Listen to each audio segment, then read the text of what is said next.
We'll begin with that student at Eastern Michigan University shot in her sleep by a random bullet. Tonight, Destiny Leapart is talking to 7 Action News about that scare at her off-campus apartment. We learned she's in the color guard at school, and that bullet that came through a wall took away most of the mobility in one of her arms. With her mother at her side, Destiny shared her story today from Ypsilanti with 7 Action News reporter Kimberly Craig.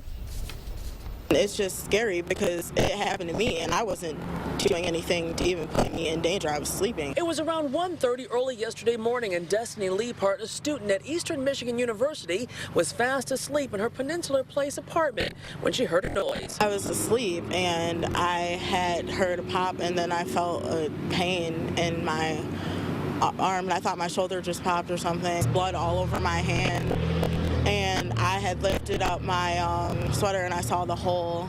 Moments later, Destiny also saw the bullet hole in the wall and knew she had been shot. The bullet remains lodged in her shoulder. They actually told me if I was laying any other way or if it would have went through the window, it would have traveled farther. Like, it going through the wall slowed it down a little bit. I didn't want her to move in there in the first place after what had happened with the other girl. Destiny's mom is also talking about Julia Nicewinder. The 23-year-old EMU student also lived at Peninsular Place Apartments, but almost a year ago she was found dead in her bathtub.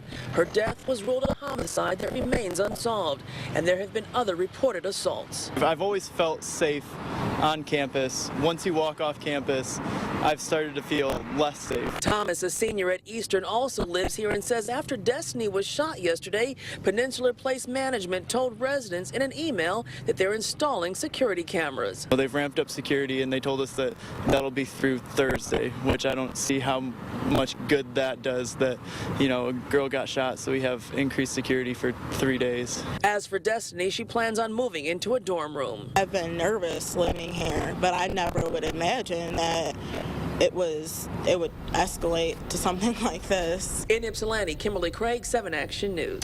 Well, now to this.